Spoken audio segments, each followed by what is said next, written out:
जाएंगे। ये entry point है, ये एंट्री पॉइंट है। इस एंट्री पॉइंट के थ्रू ये टिकट काउंटर है। और यहाँ पर ये हमेशा ध्यान रखिए, पन्ना टाइगर रिजर्व। आप जब भी यहाँ पर आएँ बुधवार को बिल्कुल मत आएँ, बुधवार को अपराह्न में प्रवेश बंद रहेगा। आप देख पा रहे होंगे। अब हम अंदर चलते हैं। कैसे हैं आप लोग? आई होप आप सब बहुत अच्छे होंगे। आपको लेकर के आ गए हैं मध्य प्रदेश के पन्ना में, जो कि एक पांडव फॉल है और बहुत ही शानदार और नेचुरल ब्यूटी और चारों तरफ से जंगलों से घिरा हुआ। ये आप मेरे पीछे देख सकते हैं। देखिए कितना सुंदर वाटरफॉल हो रहा है।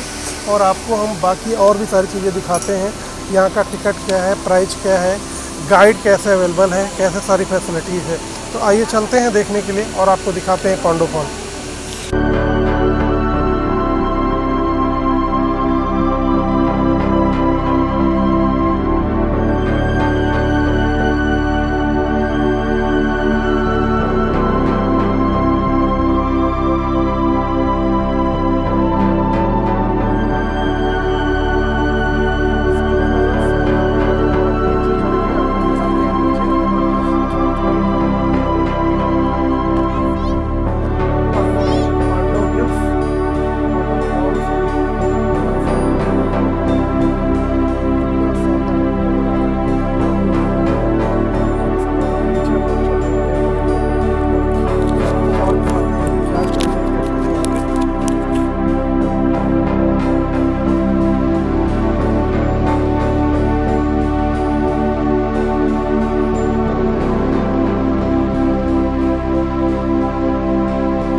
आप देखिए और आगे हम बढ़ रहे हैं।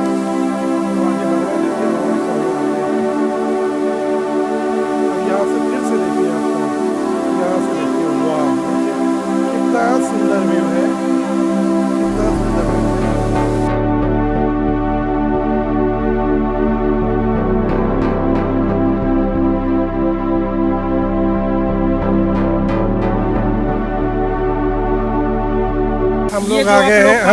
हम लोग आ गए हैं पांडव फॉल में। और देखिए ये हमारे गाइड हैं। आपका क्या नाम? शेरा जी। शेरा जी हैं और शेरा जी इस जंगलों के सैर में हमें जंगल की सैर कराएंगे। तो आइए इनसे जानकारी लेते हैं यहाँ क्या क्या है और कैसा है। पहले तो ये बताइए, आप यहाँ का टिकट कितने का है? 250 रुपये। नहीं 250 रुपये 6 पर्सन का ना, 6 पर्सन और गाइड लेकर के 25 रुपये पर पर्सन टिकट है, 100 रुपये का गाइड है। और बताइए अब यहाँ के बारे में। और ये पांडव फॉल में आए हुए हैं, आप सभी का पांडव फॉल में बहुत बहुत स्वागत है। और सबसे पहले पांडव फॉल की बात करते हैं तो ये पांडव फॉल जो पन्ना टाइगर रिजर्व के बीचों बीच स्थित एक छोटी सी जगह है। और यहाँ पे जो महाभारत काल के पांडव थे उनसे जुड़ा हुआ इतिहास इस जगह का माना गया है। पांडव जी को जो महाभारत काल के समय में 13 साल का वनवास हुआ था, उसमें से एक जगह ये भी उनके जो है रुकने का स्थान माना गया है, इसलिए इस जगह को पांडव फॉल कहा जाता है। तो यहाँ पे जो रुकने का समय है पांडव जी के वनवास काल के दिनों का माना गया है। तो यहाँ पे ये सामने की तरफ आप नज़ारा देख पा रहे हैं, वाटरफॉल का नज़ारा देख पा रहे हैं। और ये वाटरफॉल की जो ऊंचाई है 25 मीटर की है और इसमें 12 महीने पानी आता है फॉल में। लेकिन अभी देखने के दृष्टिकोण से बारिश का सीजन सबसे बढ़िया सीजन रहता है देखने का। और साथ ही जिस तालाब में गिरा ये भी लगभग 20 से 30 फीट की गहराई वाला तालाब है। और ये जब अपन ऊपर से देखते हैं तो ये हार्ट शेप के आकार का दिखता है, ये वाटर बॉडी है जो तालाब की। और जब यहाँ नीचे से बैठ के ऊपर की तरफ देखते हैं तो ये वाटरफॉल का नज़ारा अपन को सामने की तरफ दिखता है। और पांडव केव्स के लिए अपन आगे की तरफ में चलने वाले हैं, जहाँ पे पांडव जी ने अपने आप लोगों को सबसे महत्वपूर्ण जानकारी कि जो ये वाटरफॉल जिस तालाब में गिर रहा है ये हार्ट के शेप का है ये वाटरफॉल। तो आइए अब आगे चलेंगे और इनसे और आगे जानकारी लेते हैं।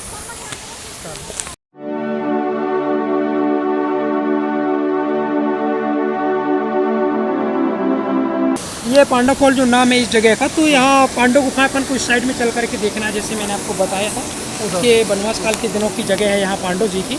और पांडव जी के यहाँ रुकने का रीजन था, यहाँ पे एक प्राकृतिक कटाव था पहाड़ के अंदर जो अपन लोग सुरंग बोलते हैं, उस तरह की जगह थी।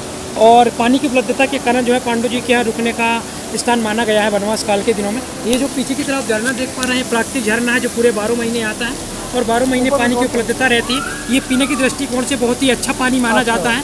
इसका मेडिसिन वैल्यू यानी कि आयुर्वेदिक महत्व भी बहुत अधिक है इस पानी का, क्योंकि ये आप देख रहे हैं जो पानी है पहाड़ के अंदर से रिसके आ रहा है, ऊपर से रिस करके बिल्कुल भी नहीं आ रहा है। और ये बारिश का पानी नहीं, ये प्राकृतिक पानी है जो पूरे 12 महीने आता है। और उसके साथ ही ये जो है पहाड़ के अंदर से आप देख रहे हैं पेड़ों की जड़ों से, पहाड़ों की चट्टानों से रिस करके आ रहा है, तो ये एकदम नेचुरल फिल्टर होकर आ रहा है पानी। और ये 12 महीने आता है। तो जानवरों के लिए जो तालाब आप सामने की तरफ में देखते हैं जीवनदायिनी बना हुआ है, यहाँ पे हमेशा 12 महीने पानी की उपलब्धता रहने के कारण बाघ हो गए, तेंदुआ है, भालू है, डियर फैमिली, एंटीलोप फैमिली, ये सभी यहाँ पर आते रहते हैं। क्योंकि विंटर और समर में इस जगह के अलावा जानवरों को कहीं पानी नहीं है। अभी मानसून सीजन में तो पूरे जंगल में पानी होता है, लेकिन विंटर और समर में इस जगह के अलावा पानी नहीं है। और यहाँ जो पानी की उपलब्धता है पूरी की पूरी पहाड़ों से। फॉल में भी गर्मियों में पानी आता है, लेकिन बहुत कम ही धार हो जाती है। वहाँ पे सामने की तरफ जब देखते हैं तभी देखने की दृष्टिकोण से मानसून सीजन है सबसे बढ़िया सा सीजन माना जाता है।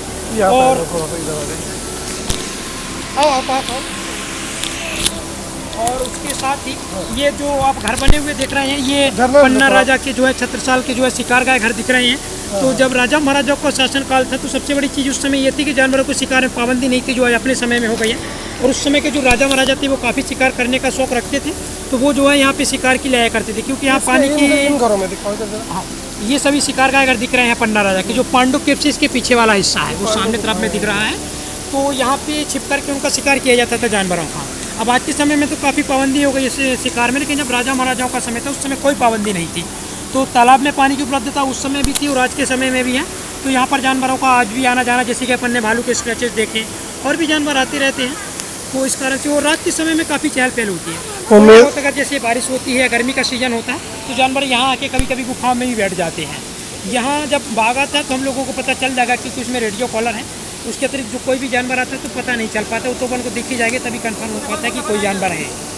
और उसके अतिरिक्त जब राजा महाराजा का भी शासनकाल खत्म होगा तो उसके बाद जो है यहाँ पे 1929 में 4 सितंबर को फ्रीडम फाइटर चंद्रशेखर आज़ाद जी भी आए हैं। जी जी। उन्होंने यहाँ पे देश की आज़ादी के लिए मीटिंग रखी हुई थी अपने 13 क्रांतिकारी भाइयों के साथ में, और जो उनके साथी थे 13 की तरह वो सभी के सभी यूपी से थे। यूपी में झांसी, सरीला और महोबा, इन 3 जगह से उनके क्रांतिकारी भाई आए हुए थे इस मीटिंग में हिस्सा लेने के लिए। और इस मीटिंग का जो आयोजन था मध्य प्रदेश के टीकमगढ़ जिले के पंडित राम साहब तिवारी जी ने इस गुप्त जगह पर आयोजन रखा हुआ था मीटिंग का।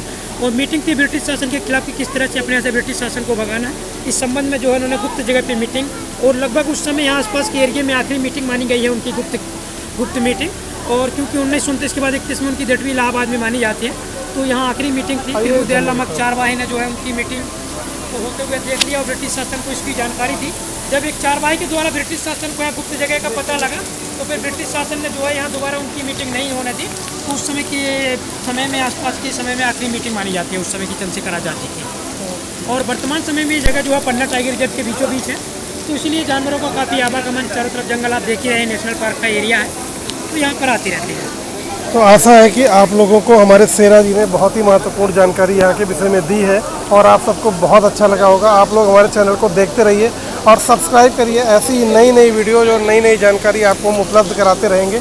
और उसके बाद अब चलते हैं आगे, गुफा में आपको दिखाएंगे गुफा में क्या है, और जो कि यहाँ की संपूर्ण जानकारी थी। आई होप आप सबको बहुत पसंद आई होगी। तो चैनल को सब्सक्राइब करो यार, और देखते रहो आगे, और बेल आइकन ज़रूर दबा देना। Thank you so much. है पांडव गुफा में, देखिए ये पांडव गुफा है, ये पांडव गुफा है, ये प्रवेश द्वार। थोड़ा अंदर नहीं पहुंच पाएंगे अपन, क्योंकि बरसात का पानी है, 1 आध घंटे अगर बारिश होती है तो यहाँ पर पानी आ जाता है, तो यहाँ अंदर नहीं पहुंच पाएंगे, बाहर से ही देखना पड़ेगा।